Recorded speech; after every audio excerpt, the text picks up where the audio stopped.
estamos, como les decía, con la diputada Diana Conti compartiendo otra de nuestras salidas semanales de Notas Verdaderas. Buenas, hola primero, gracias por recibirnos acá en el despacho de la Cámara de Diputados de la Nación. Diana, ¿cómo es esto de estar muchas veces, cada vez que presentás un proyecto o que defendés una postura, estás en el centro de la polémica mediática porque defendés con mucha convicción políticas oficiales que generan revuelo? ¿Cómo te bancás esta permanente actitud de confrontación con muchos medios que te critican por esto justamente? No, ya se me hizo piel, y la confrontación que se da es la confrontación que hay entre dos proyectos de país.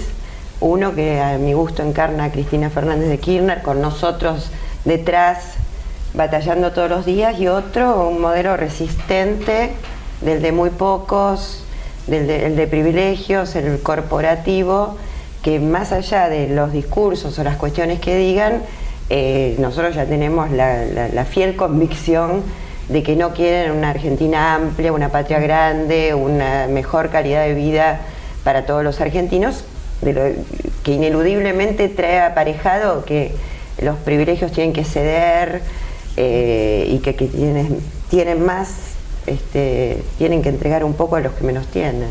Uno de los proyectos que, bueno, ya se sancionó y ya se promulgó, en realidad no se promulgó todavía, creo que en estos días se va a promulgar, es el tema en el paquete de reforma de la democratización de la justicia, la reforma del Consejo de la Magistratura.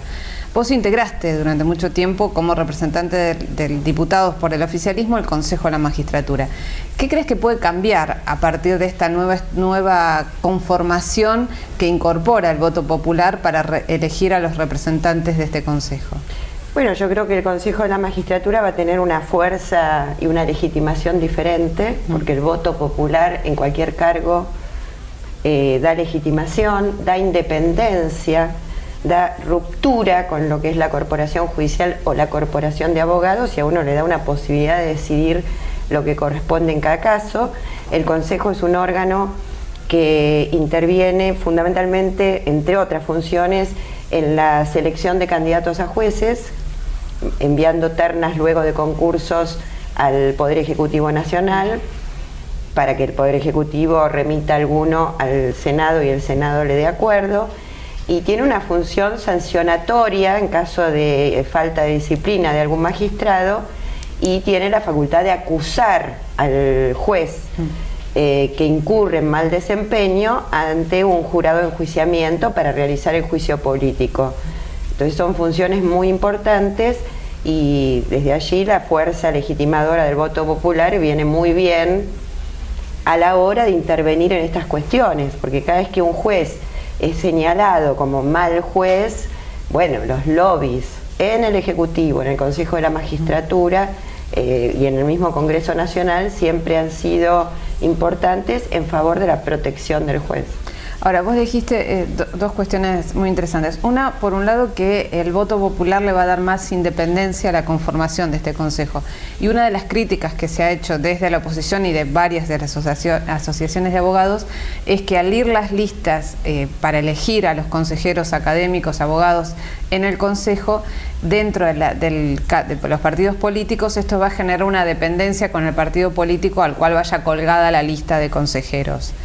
¿Cómo se resuelve esto? Sí, esa crítica que es respecto de pensar que estamos planteando elección popular de consejeros de las magistraturas y no de jueces. Vos fíjate que en el 70% de los estados de Norteamérica, los jueces de estado, de distrito, son elegidos popularmente. Los jueces directamente. Los jueces, o tienen un mecanismo donde hay un referendo con el voto popular, porque además no son jueces vitalicios, son temporales. En nuestro país los jueces son vitalicios, y la ciudadanía participa, hay dos maneras, partidistas y no partidistas, de elegir jueces, y a nadie en la Argentina nunca se le ha ocurrido decir que en Norteamérica no hay un sistema republicano de gobierno, y no se ha cuestionado eso, más allá de que cada sistema tenga sus críticas o sus cuestiones a perfeccionar. Con lo cual, que los consejeros de la magistratura vayan, para ser electos, adheridos a una boleta político-partidaria o ser propuestos por un partido o una alianza de partidos, no le quita al que llega al cargo el cumplimiento de ese cargo. Y ser consejero de la magistratura a la hora de seleccionar candidatos o a la hora de acusar o a la hora de aplicar una sanción disciplinaria, sabe el consejero que tiene que hacerlo de acuerdo al derecho, con independencia. Y además, cualquier actitud abusiva del Consejo de la Magistratura o arbitraria es todo revisable por la Corte Suprema, que es esta Corte que supimos conseguir. Así que yo no le veo a esa crítica de importancia como para desvirtuar andar por este camino. Yo creo que la participación popular es muy importante en la cosa pública y que me parece mentira que los partidos políticos nacionales y populares le tengan miedo al voto popular y al voto político partidario. Teniendo en cuenta que todavía no se convocó a la elección para los consejeros en las PASO y teniendo en cuenta los tiempos electorales, ¿se llega con los tiempos electorales, ya que las PASO para los cargos partidarios sí han sido convocadas, para convocar a los consejeros de la magistratura? Bueno, en realidad el decreto de convocatoria de elecciones del Poder Ejecutivo no nombra a los consejeros, claro, pero la ley que sancionamos actúa como de convocatoria. Directamente. Tiene un artículo especial para eso. Es decir, que la promulgación automáticamente... La ley implica la convocatoria de elecciones de consejeros. Es decir, que los tiempos se llegarían... Hemos cubierto legalmente ese artículo. Una facultad del Poder Ejecutivo. Está. Y otro tema que también aludiste y que me parece sobre el cual hay bastante confusión es el tema de las mayorías en el Consejo para acusar y para juzgar a los jueces. Explícanos, por favor, cómo es este tema, cómo es el tema de las mayorías automáticas, los 2/3, en qué se modificó esa estructura de lo que está hasta este momento vigente. Bueno, hasta ahora vigente, para una acusación a un magistrado por más desempeño, tiene que haber 2/3 de votos del total del Consejo. Eso se ha modificado. Se modificó el número de consejeros, van a ser muchos más, van a ser 19, temporariamente van a ser un poquito más, pero porque tienen que terminar el mandato de los que están, pero o sea que solo cuando rija la ley completamente, la decisión de acusar, 2/3 lo cambiamos por mayoría absoluta. Es decir, es una mayoría agravada, pero no tan agravada como la de 2/3, porque el 2/3 en realidad en la práctica del Consejo, que ya lleva varios años y con distinto número de integrantes, yo integré los dos, el 2/3 en realidad le da una potestad decisoria a la minoría, al tercio. Claro. En este caso, con una mayoría absoluta, consejeros legitimados por el voto popular, nos pareció que es una mayoría importante, tal como la que requiere por Constitución la ley del Consejo de la Magistratura, la que nos otorga el Congreso la facultad de reglamentar el Consejo de la Magistratura, y que va a ser una manera más ágil de aplicar la justicia en eso que son siempre juicios políticos, ¿no? Ahora, pero para la destitución sí se necesitan los 2/3. La destitución la resuelve otro organismo, claro, que es un jurado de enjuiciamiento integrado por jueces, abogados y legisladores, y que resuelve por 2/3. Claro, es decir, para la acusación se cambia la mayoría, las 2/3 por mayoría absoluta. Lo que es cierto es que la acusación en general se da conjuntamente con la suspensión del juez. Pero el jurado de enjuiciamiento tiene 180 días para sentenciar. Si no lo hace, el juez inmediatamente queda repuesto. Perfecto. Ahora, otro tema, bueno, siguiendo con el tema de la reforma judicial, que se aprobó este paquete de 6 leyes, pero digamos, sigue habiendo una gran movida dentro del oficialismo, impulsada, además relanzada, se puede decir, a partir del acto que hubo en La Matanza esta semana, para que se transforme en foro federal, en una especie de foro federal, la discusión sobre las reformas judiciales. ¿Qué pensás que se necesita prioritariamente para modificar realmente ese funcionamiento de la justicia que llegue al ciudadano común? Que los tiempos procesales sean más cortos, que digamos, se puedan pensar en una ley de aplicación realmente igual para todos, sino que, como siempre se dice, y es la realidad, las cárceles solamente estén repletas de perejiles en la mayoría de los casos. Sí, bueno, recordemos que ¿por qué los foros? Porque, bueno, nosotros con las leyes del Congreso Nacional regulamos o intervenimos respecto de la justicia nacional y federal, claro. Pero cada provincia argentina, incluso la ciudad autónoma, tienen sus poderes judiciales, que respecto del delito común o de los conflictos de naturaleza civil o comercial, son los que actúan. Entonces, la sensación de injusticia, la sensación de falta de democracia en la justicia no es solo la que da la justicia nacional o federal, son también las justicias locales las que dejan en general víctimas totalmente insatisfechas, con juicios que duran muchísimo tiempo, sin que el juez sea una persona o la jueza que se la vea con los pies en el barro, en la calle.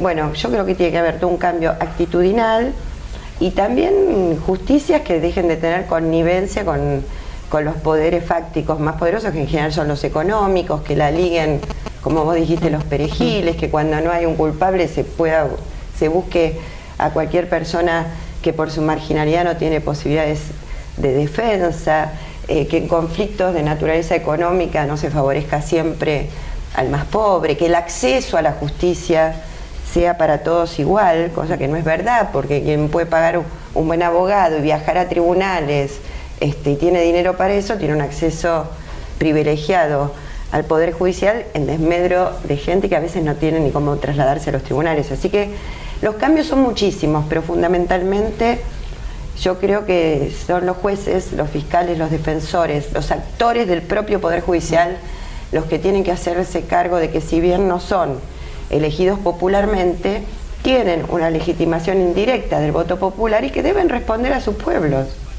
Ahora, este paquete de leyes generó una reacción de parte de la oposición y de gran parte de los medios hegemónicos inusitada. ¿A qué atribuís tanta reacción y qué es lo que se está defendiendo de este statu quo, que por un lado se critica desde todos lados el funcionamiento de la justicia, pero cuando se intenta modificar no hay ningún proyecto que parece tener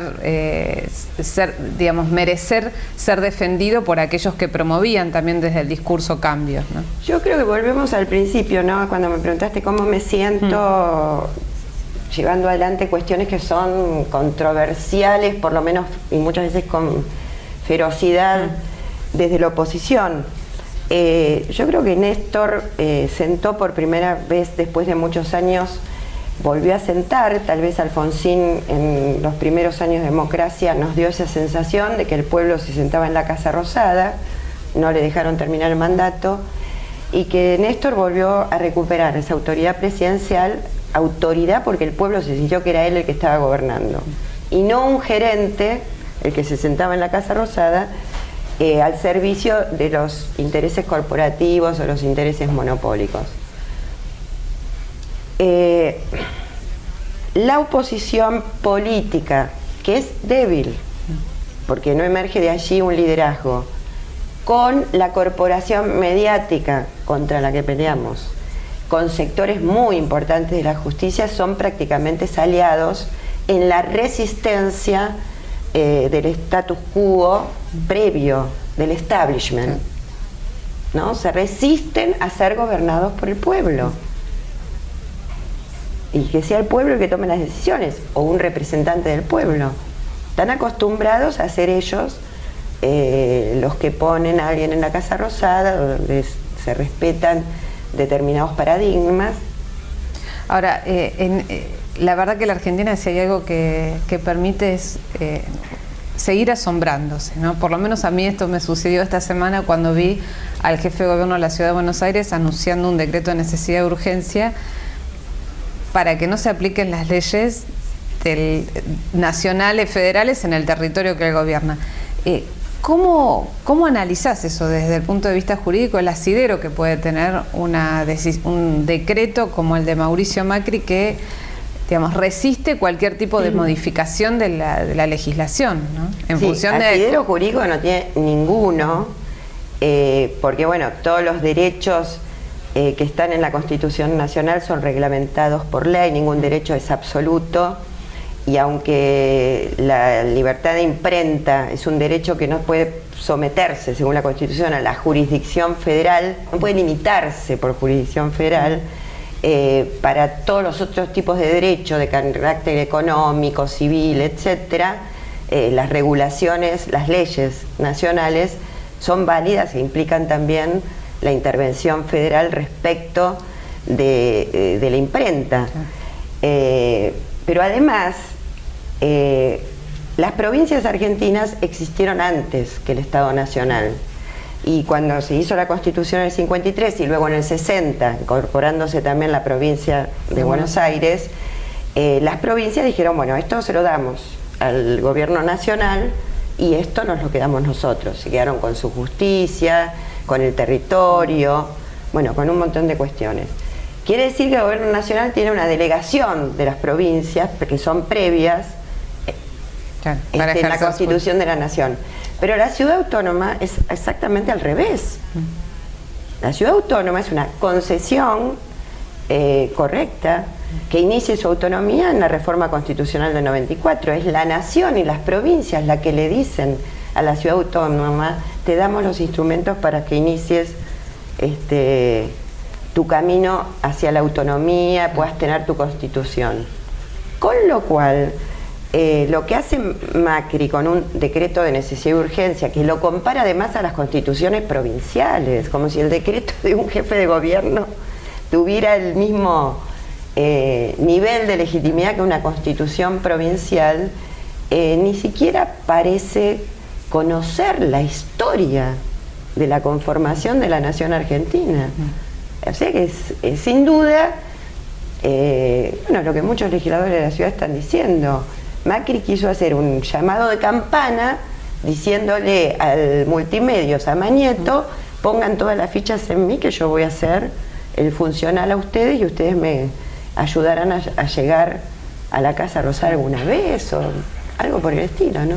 Ahora, todo digamos, esta catarata de rumores que fue increciendo a partir de una supuesta intervención del gobierno al grupo Clarín, ¿no?, que lanzó Morales Solá en La Nación y después, bueno, se fue alimentando por el multimedio, también tiene un origen que empezó a tejerse con un proyecto que sos vos una de las firmantes, que es el proyecto de expropiación del 24% de las acciones de Papel Prensa, ¿no?, que plantea la posibilidad, una vez promulgado, de que la Comisión Nacional de Valores decida la intervención del grupo de Papel Prensa en caso de que no se cumpla con la ley vigente. ¿Qué significa este proyecto de expropiación? ¿Es el proyecto del Poder? ¿Se puede decir que esto es un proyecto del Poder Ejecutivo para plantear la expropiación? ¿Cuál es el objetivo de esta posibilidad de cambio en la empresa que maneja el papel para Diario en Argentina? Es un proyecto del diputado Kunkel, que yo acompañé, que tiene en cuenta, bueno, que con la intervención que le corresponde al Estado dentro de Papel Prensa en su composición accionaria actual, los síndicos han hecho un sinnúmero de denuncias, en general judiciales, por las cuales hubo distintos tipos de resoluciones, pero de lo que se muestra es no solo que Papel Prensa es una empresa mala vida, como digo yo, pues fue, digamos, usurpada a quien debería tenerla, en su momento por Clarín Nación y el diario La Razón, sino que en su devenir tiene notorias irregularidades donde un insumo como es el papel de diarios tienen el privilegio y el mejor precio esos mismos que la componen en detrimento de otros medios gráficos que podrían necesitar el papel y que tienen irregularidades en sus balances, en sus desarrollos, etc. Entonces el diputado Kunkel, viendo que el resultado en la gestión al día de hoy era ese, me propone acompañarlo en un proyecto que pretende una expropiación de determinadas clases de acciones para que el Estado pueda decidir con la mitad más uno en una empresa que por ahora es monopólica y que nosotros queremos que democratizar el insumo para todos los que lo necesiten. Ahora, este proyecto ha sido presentado hasta ahí ahora. No mi conocimiento, no me parece que sea un proyecto del Poder Ejecutivo. Está. ¿Y el estado parlamentario cuál es? No ha sido todavía ni siquiera tratado en comisiones el proyecto. Es decir, que ha sido presentado. Ha sido presentado. Ahora, ¿y cómo analizas este increscendo que se ha generado a partir de esta versión que se da como un hecho de la posible intervención del Grupo Clarín por parte del Estado Nacional? Por eso yo ni siquiera sé si este proyecto, el de papel prensa, el de Kunken, que yo acompañé, es el que generó lo de Clarín. No, yo no lo sé, trato de encontrar alguna explicación. La publicidad se la dio el Grupo Clarín. Sí. Fundamentalmente puso, quieren expropiar papel prensa. Y una publicidad donde ni Kunkel ni yo estábamos haciendo medios con ese tema. Yo creo que es el propio Grupo Clarín el que suma a la ola de desprestigiar y desestabilizar al gobierno el rumor de la intervención a Clarín, aprovechando también a FOPEA y todas esas otras organizaciones representarias de empresarios, no de periodistas, que normalmente aplauden a Clarín y critican a nuestro gobierno y a nuestro país, presentándonos como autoritarios. O sea que inventar que se va a expropiar Clarín es un instrumento más del mañeto desestabilizador para mostrar lo que carrió, y me da vergüenza recordarlo, la escuchaba ayer en un medio, la miraba, diciendo que esto es una dictadura y desarrollando cómo esto es una dictadura. Yo digo, ¿cómo una legisladora nacional que forma parte de un Congreso que funciona, con un Poder Judicial que funciona y un Poder Ejecutivo que funciona, puede denostar a nuestro país, porque ella acude a los foros internacionales, en el camino de decir que esto es una dictadura? Y obviamente, sin duda, también Carrió es un instrumento de mañeto. Bueno, para ir terminando, te voy a proponer un pequeño juego, que es un signo de nuestro programa. Son cartas, pero no para jugar un juego de cartas, sino para que elijas alguna, la des vuelta y hay fotos y me digas qué te sugiere la foto que aparece. Estamos al azar. Al azar, obviamente, lo que se te ocurra. Yo voy, Alberto. Alberto Pérez. A ver, ¿me la haces si la puedo mostrar a la cámara? El jefe de gabinete de Daniel Scioli, del gobernador de la provincia de Buenos Aires. Bueno, Alberto es una persona muy querida por mí. Lo conozco desde muy joven. Yo llegué a un cargo en el Poder Ejecutivo en un momento donde él quedaba debajo mío como director de Relaciones Parlamentarias. Es el cargo que la persona tiene que estar muy atenta cuando se sanciona una ley, llevarla rápido al Ejecutivo por el que corre el tiempo de veto, etcétera. Y bueno, ahí lo conocí. ¿Esto en qué gestión? En la gestión de Duhalde. Juan Pablo Cafiero era el vice de gabinete y yo ocupé el cargo de fortalecimiento de la democracia en jefatura de gabinete. Y Juanpi quería justamente poner a la persona con la que yo estaba en el lugar de Alberto, y yo le dije, no, déjame ver cómo trabaja. Y él, con un grupo de jóvenes, realmente tenían un trabajo de excelencia, e incluso como politólogos, cientistas políticos, eran un insumo de ideas muy importantes. Por él conocí a Daniel Scioli, bueno, ahora conozco a su mujer, a sus hijos. Para mí es un dirigente valioso. ¿Otra?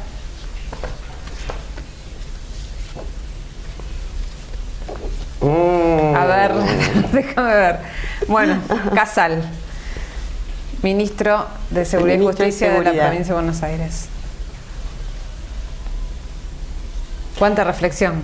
Sí, porque a ver, a mí me cuesta ser crítica de funcionarios o personas con las que interactúo personalmente. Y siempre tiendo a verles lo mejor. O me encariño, te lo voy a hacer sinceramente, ¿no? A mí, bueno, entonces Casal es un señor, es un hábil abogado, pero viene del servicio penitenciario. Y la política de seguridad que él ha implementado, revirtiendo totalmente las reformas de Arlanián, la participación ciudadana, se apoya mucho en lo mediático, para mí controla demasiadas áreas juntas, el poder en un solo hombre a veces no es bueno, y bueno, la inseguridad en la provincia es notoria, entonces pese al afecto soy crítica. Bueno, a ver, otra. Bueno. A ver. Bueno, Felipe Solá. Bueno, Felipe es compañero, colega, y ha sido el gobernador de mi provincia y justamente le ha dado un lugar a Arlanián y creo que ha sido muy valiente en ese momento que hubo que enfrentar a la seguridad en la provincia donde era la ola de secuestros, sí, el caso Bloomberg, secuestros. Era estar sentado en una silla eléctrica y él lo desempeñó con generosidad. Creo que es un hombre que a veces no se va a enojar que lo diga, ¿no? La soberbia le ha impedido llegar más lejos en su carrera política. El orgullo personal, es como muy yo, pero lo queremos. Bueno, ahora está con, por lo menos hasta hace poco le hicimos un reportaje, estaba con Sergio Massa, no sé. Está intentando reelegir como diputado, ¿no? ¿Y qué opinas sobre Sergio Massa? A mí me parece Sergio, por eso, yo creo que ideológicamente no tengo nada que ver con Sergio. Bueno, él es como un pragmático y yo tengo una mitad de pragmatismo y bastante ideología, ¿no? A mí me cuesta desprenderme de ideología. En ideología creo que Sergio es diferente, pero gestionando Tigre, a ver, no lo digo yo soy de Vicente López y la gestión de Massa irradia como buena para todos los vecinos de la zona norte. En ese sentido lo respeto. Otra, y la última. Bueno. A ver. Bueno, Mauricio Macri. No lo respeto. Es un empresario devenido en jefe de gobierno, pero de una inutilidad de gestión asombrosa. Yo soy porteña de nacimiento y me duele cada día ver la destrucción de la ciudad que se está haciendo. Cada verjita, cada adoquín, cada asfalto, es solo negocio. Y la ciudad, que es una ciudad bella, ahora hasta me ha destruido el Obelisco, la Plaza de la República, con un sistema de metrobús, que de metro no tiene nada y que es al revés hasta de las ciudades que copia, porque los sentidos de circulación lo hace a la inversa. Esto es el gobernante que no respeta ni siquiera a sus propios votantes. ¿Crees que puede haber una alianza con sectores del peronismo disidente encabezados por Labaña para fortalecer ese un posible frente que disputa el kirchnerismo en el 2015? No creo que personas con las que disiento, pero inteligentes como Labaña, respeten a esta persona. ¿Y a qué atribuís tanta cantidad de votos que tiene en la ciudad de Buenos Aires? Y bueno, que los tuvo, yo quisiera ver, y porque la onda pro, la onda superflua, tal vez a veces nosotros los de clase media, todo lo que suene alegría, colorcito, pro para adelante, se han dejado llevar, pero yo no creo que hoy tenga el nivel de adhesión que tuvo cuando fue electo, digamos. Hay que ver. Y si no, porque hay porteños equivocados, con todo respeto. Bueno, muchísimas gracias, Diana, por esta charla acá en Notas Verdaderas. Te lo devuelvo. Esta me lo devuelve. No, hay varios acá que son para devolverte, digo. Pero bueno, muchísimas gracias, Diana Conti, por recibimiento acá en las oficinas del Congreso de la Nación. Y nosotros nos vemos, como todas las semanas, la semana próxima en Notas Verdaderas.